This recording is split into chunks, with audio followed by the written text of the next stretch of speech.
Welcome to the deep dive. Today we're diving into something super practical, finding your way through the world of apartment hunting. Yeah, it really can feel like learning a whole new language sometimes, can it? Totally. So our mission today is to give you the key English words and phrases, the tools you need to make searching for a new place, well, a lot less stressful. Exactly. We're drawing on a resource that's actually designed for English learners facing this exact situation. Think of it like your essential toolkit. That's a good way to put it. A toolkit for understanding landlords, agents, ads, Mm.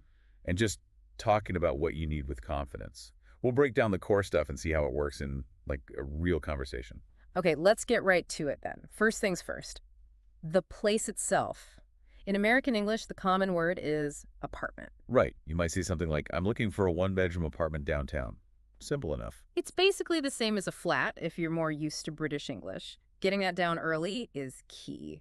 Absolutely. It avoids confusion right off the bat. Oh. Okay, so once you find a place you like, you'll definitely hear the word lease. Ah, the lease, the big one. Yeah, that's the rental agreement. Yeah. It's the contract, really, that lays out all the terms for how long you'll stay, the rent, everything. You might hear like, the lease is for 1 year, and this document is, well, it's super important, legally binding. Very much so. Yeah. And connected to that, usually upfront, is the security deposit. Right, that chunk of money you pay before moving in. Exactly. Sort of insurance for the landlord, in case there's damage to the place while you're living there. The idea being you get the security deposit back if there's no damage, hopefully. Fingers crossed. Yeah.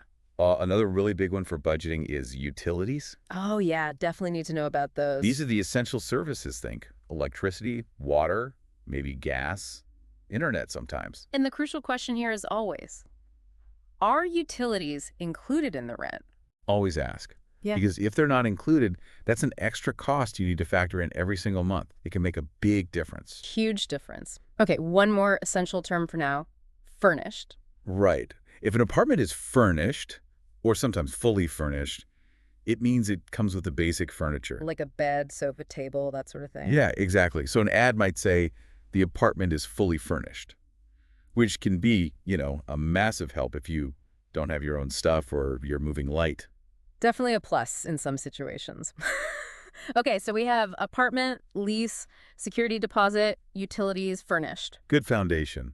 Now, let's maybe see how these words actually, pop up in a typical conversation. Yeah, let's put them in context. Imagine you, the renter, are calling a rental agent about an ad you saw online, maybe for a place on Fifth Street. Okay, good scenario. So you might start with something like, "Hi, I saw your ad online.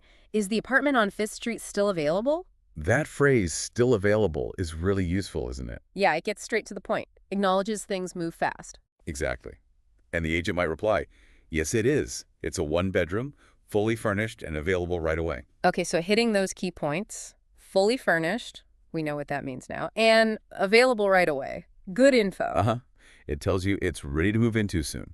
Then, obviously, the big question. Great. How much is the rent? Naturally. And the agent says, it's $1,200 per month plus utilities. Ah, there it is, that little phrase, plus utilities. Super important detail. It means the $1,200 doesn't cover electricity, water, etc.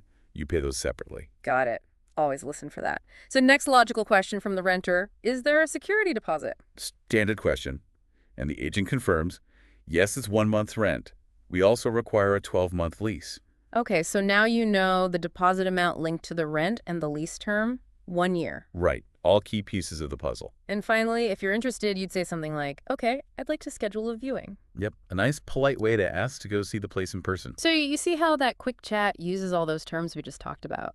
Yeah, it flows naturally once you know the vocabulary. It's about getting the essential info back and forth efficiently. Okay, but besides that first call, there are definitely other questions, maybe more detailed ones you should probably ask, right? Oh, absolutely. Yeah. Asking the right questions before you sign anything can save you a lot of hassle later on. Being proactive is key. So what are some of those crucial ones? What should you be thinking about? Oh, well, depending on your situation, you might ask, politely, of course, is the rent negotiable? Ah, is there wiggle room on the price? Worth asking sometime. Doesn't hurt to ask. Another huge one for many people. Are pets allowed? Oh, yeah. If you have a dog or cat, that's often the first question, isn't it? A deal breaker. Totally. And thinking practically, especially in cities, is parking included? Good one. Parking can be a nightmare or a big extra cost if it's not part of the deal. Uh-huh. And related to getting around. Yeah. How close is it to public transportation if you rely on the bus or train? Yeah, you need to know how easy your commute will be or just getting places in general. Then there's the timing. When is the move-in date? Got to make sure it lines up with when you need to move. Obvious, but essential to confirm. And this one's about looking ahead, maybe planning for the unexpected. Can I break the lease early if I need to? Ooh, that's important. Life happens, right? Your job might move or something else changes. Exactly. You need to understand the rules and potential penalties if you have to leave before the lease term is up. It can be expensive if you don't know the policy. So asking these things isn't being difficult, it's just being smart. Precisely. It shows you're thorough, and it helps you make sure the place is truly the right fit for you, minimizing surprises later. Okay, that's a great list of questions. Now, we covered the essentials, but maybe there are a few more, like, bonus words that are good to know. Yeah, definitely a few more terms that often come up and just round out your understanding. Think of them as leveling up your apartment hunting vocabulary. Extra tools for the toolkit. Right.